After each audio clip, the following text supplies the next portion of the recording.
this is it. They've arrived. You know, everyone here must love this place.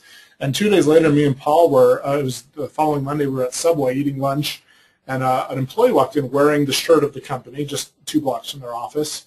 And his buddy walked in, and he said, "Hey, how's work going? You know, do you like it there?" And his response resonated with me. He said, "It's okay."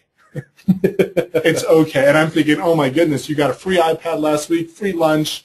You know, there's a dog barking at you as you're working. What more could you ask for?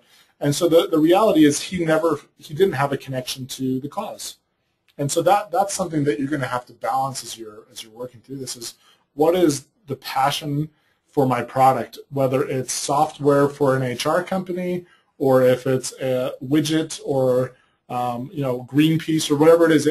Everyone has a passion and a cause that they can get employees to buy into. If it's just making somebody's life better, so if you can find a way to make that connection for them, that's where you're going to get the trust, I think, that we've been talking about. That's where you're going to get their discretionary effort, is finding a way, whatever that is, to get them involved. And I love Paul's idea of the all-hands meeting. If you're not talking about these things, they're not going to know them. One of my favorite books talks about a puke point.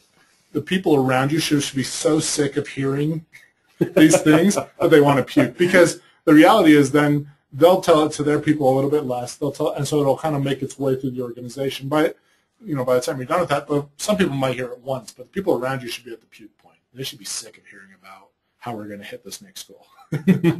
You touched on another thing also, Peter, that is huge.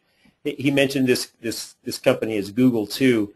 It's interesting because a lot of what they try and communicate to their employees or to their prospective employees is that we're a lot like Google. Well, you know, I just think that only gets you so far. Sure. I mean, I know that Google is awesome, but you need to spend some time with